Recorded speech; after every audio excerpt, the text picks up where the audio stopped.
A prayer for prodigal sons and daughters. Dear Lord Jesus, I lift up my prodigal sons and daughters to you. Even if they feel far, you are still near.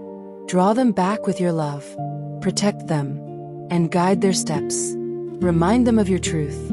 Soften their hearts. Open their eyes. They are not lost.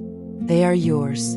Prodigal sons and daughters, come home. In Jesus' name, amen.